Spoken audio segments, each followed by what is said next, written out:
maging ligtas, maging panatag Pilipinas. Maging panatag Pilipinas. Maging panatag Pilipinas.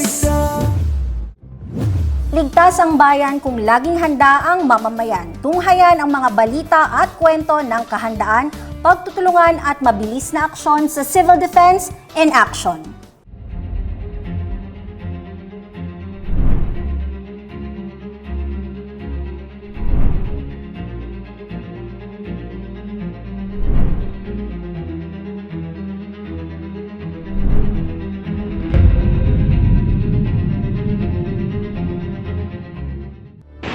Grabe, kusuga sa baha. Asa man siguro. Mahigit sa 370,000 individual ang naapektuhan ng pananalasa ng Bagyong Krising at Habagat ayon sa tala ng inyong Office of Civil Defense.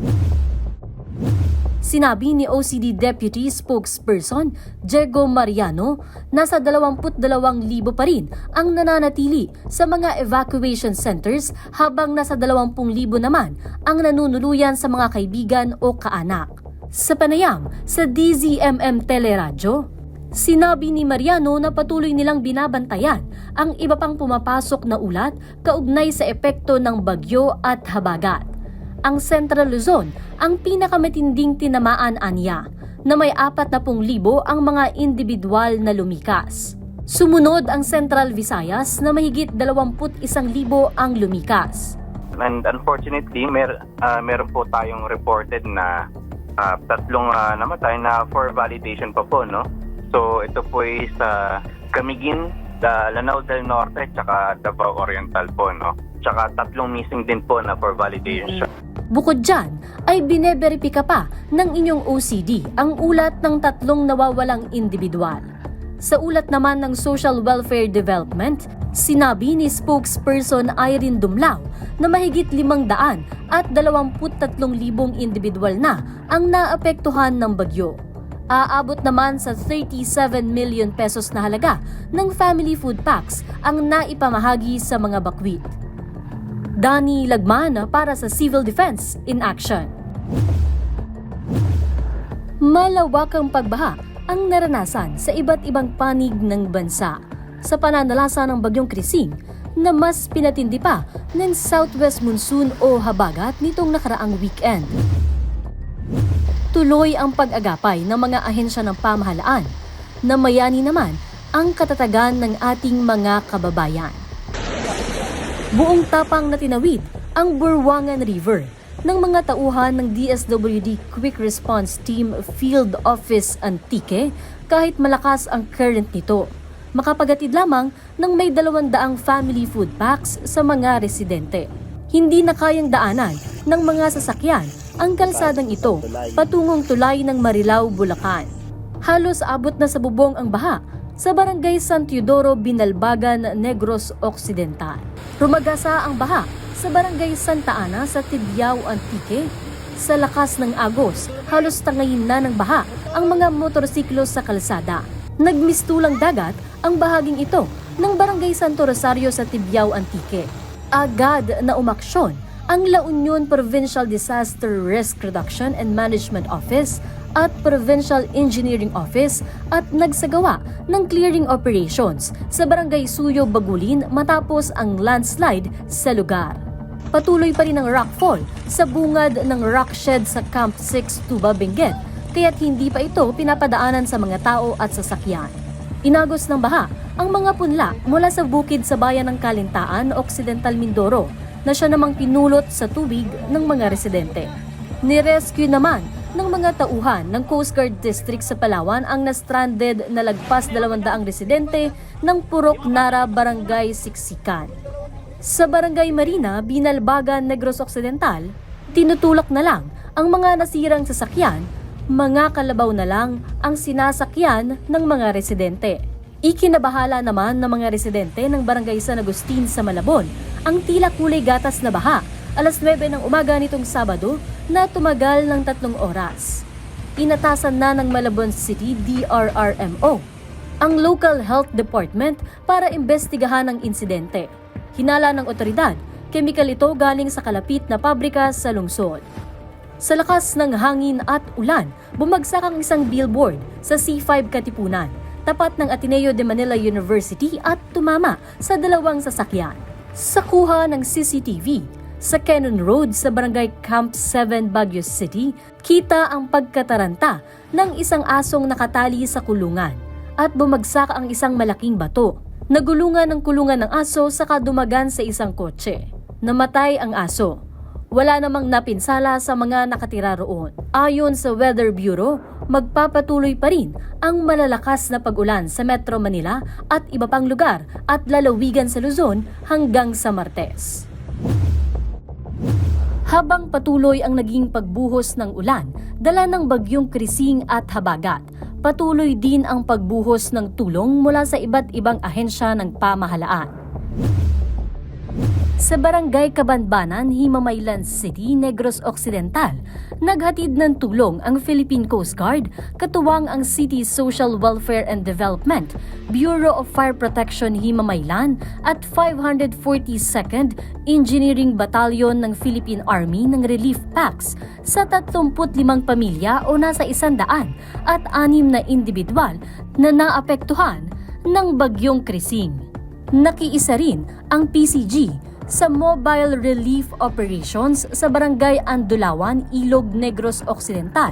Agad na umaksyon ang Coast Guard Substation Ilog kasama ang Municipal Disaster Risk Reduction and Management Office Ilog at mga volunteer ng Red Cross sa pamamahagi ng 100 at 15 food packs at 30 plastic bags ng iba pang pangangailangan at kits sa mga pamilyang naapektuhan ng bagyo.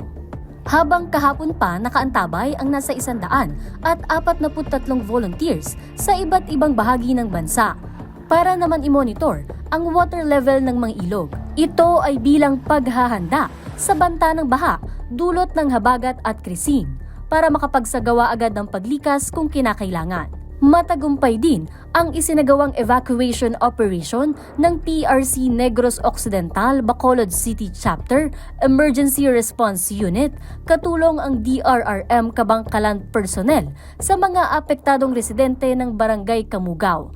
Kabilang sa mga ininikas ay mga senior citizen, mga bata at persons with disabilities na dinala sa temporary shelter. Sa Central Luzon naman, maagap na nagpaabot ng tulong ang DSWD Field Office 3 sa nasa 23 pamilya sa mga barangay ng Luna, San Gregorio, Rizal at San Nicolas sa San Antonio, Zambales. Siniguro rin ng DSWD na makapag-abot ng tulong sa Cordillera Administrative Region sa pamamagitan ng mas pinaigting na monitoring at response operations sa iba't ibang lalawigan sa rehiyon, kabilang na ang mga residenteng naapektuhan ng rockfall sa Baguio City. May mga site visit ding isinagawa ang Disaster Response Management Division personnel sa evacuation centers at mga pamilyang inilikas para makapagbigay ng psychological first aid at tiyakin hindi lang ang kanilang pisikal, bagkus maging kanilang mental na kalagayan sa kabila ng kalamidad. Samantala, sa pangunguna ng Office of Civil Defense Region 1, nakapaghatid ng higit 2,000 hygiene kits sa mga apektadong residente sa Ilocos Sur.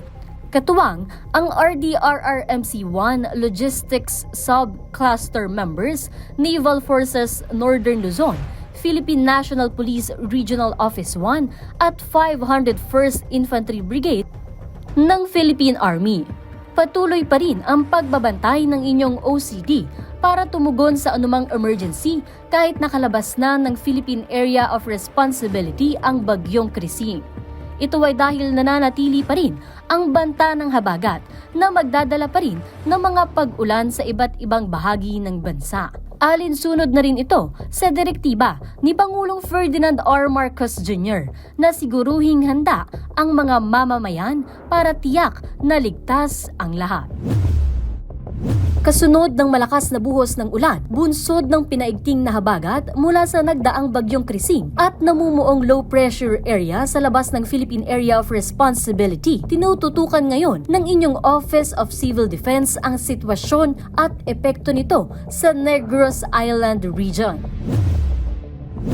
Lumalabas kasi na maliban sa malakas na ulan at pagbaha, binabantayan nila ang posibleng pagkalat ng lahar mula sa Bulkang Canlaon sa iba't ibang lugar sa Negros. Ayon kay OCD Officer in Charge, Assistant Secretary Bernardo Rafaelito Alejandro IV, sa nagdaang 4 hanggang 5 araw, naglaan ang inyong OCD ng tinatawag na special attention sa Bulkang Canlaon. Bukod kasi sa patuloy na aktibidad nito, binabantayan ng OCD ang galaw ng lahar doon. Ang lahar ay isang uri ng mud flow o debris flow na kinabibilangan ng pyroclastic material, mga bato at tubig mula sa ulan. Samantala, walang humpay ang relief at rescue operations sa bantay ng ilog sa Negros Occidental. Kasunod ito ng pag-apaw ng Malabong River, kaya't binaha ang mga barangay. Namigay na rin ng family food packs sa Bagos City. Habang sa bayan ng La Castellana sa Negros Occidental, nagsimula na ang clearing operations. Ayon naman sa DSWD, mahigit 151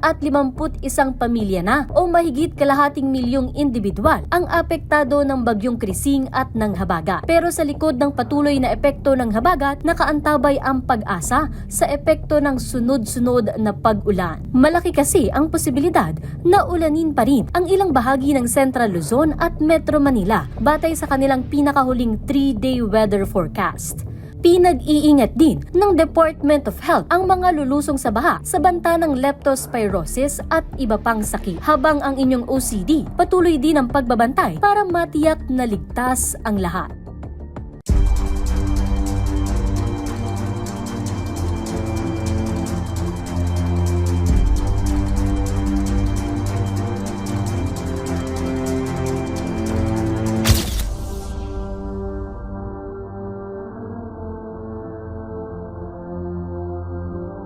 Matagumpay na naisagawa ng provincial government ng Abra ang relief operations para sa mga apektado ng bagyong Krising at ng habagat sa bayan ng Bukay.